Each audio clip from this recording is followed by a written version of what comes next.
এমন কতগুলো জায়গায় বিনিয়োগ যেটা আপাতত রিটার্নটা দেখা যাচ্ছে না। মানে ইমিডিয়েট রিটার্ন বেস বিনিয়োগই একমাত্র বিনিয়োগ না। কিন্তু যেমন আমরা যদি শিক্ষার বিনিয়োগের কথা ভাবি, 12 ক্লাস পর্যন্ত বাংলাদেশের প্রতিটি শিশু রাষ্ট্রের খাতে শিক্ষা লাভ করবে এবং তারপরে রাষ্ট্র তাকে 1 থেকে 2 বছর বিভিন্ন জনের ক্ষেত্রে বিভিন্ন তাকে নানা ধরনের প্রশিক্ষণ, ভাষা, প্রযুক্তি ইত্যাদি তার ব্যবস্থা করবে। যারা উচ্চশিক্ষায় যাবেন, কিন্তু এটা কিন্তু সবাই যাবেন না।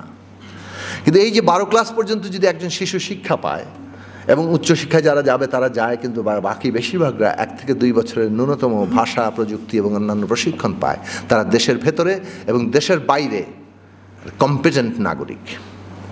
কেবল দক্ষতার দিক থেকে নয়, আমরা মানবিকতার দিক থেকে তাকে গড়ে তুলতে চাই। এই বিনিয়োগ বাংলাদেশকে আগামী 10 থেকে 15 বছরের মধ্যে যে অর্থনৈতিক আকারে নিয়ে যেতে সক্ষম,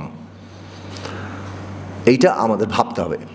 আমরা ভেবেছিলাম যে অন্তর্বর্তী সরকারকে আমরা বলেছিলাম এটা, যে আপনারা জিডিপির 5% তো পলিটিক্যাল পার্টিগুলো ডিক্লেয়ার করছে, আমরা তো বলে দিয়েছি জিডিপির 5% আমরা শিক্ষা খাতে, স্বাস্থ্য খাতে ব্যয় করবো। এমনকি 31 দফা আছে, বিএনপি ওটার সাথে আছে। কিন্তু করবে কি করবে না, দ্যাটস এগেইন নাগরিকদের সবার মিলে সজাগ থাকার প্রশ্ন। কিন্তু অ্যাটলিস্ট সে ঘোষণা করেছে।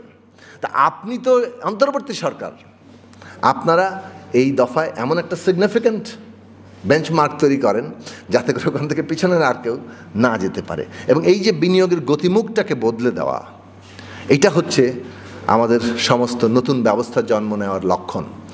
আমরা সেরকম কিছু পেলাম না, সেটা দুঃখজনক। সেই জায়গায় আমরা যাচ্ছি না, কিন্তু আমরা মনে করি এটার জায়গায়।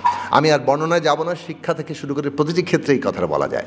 আগামী 10 বছরের মধ্যে আমাদের শিশুদের এবং আমাদের তরুণদের যদি আমরা আধুনিক প্রযুক্তির যে চ্যালেঞ্জগুলো তার জন্য উপযোগী করতে না পারি, তাহলে কিন্তু আমরা বড় ধরনের বিপদের মধ্যে পড়ে যাব।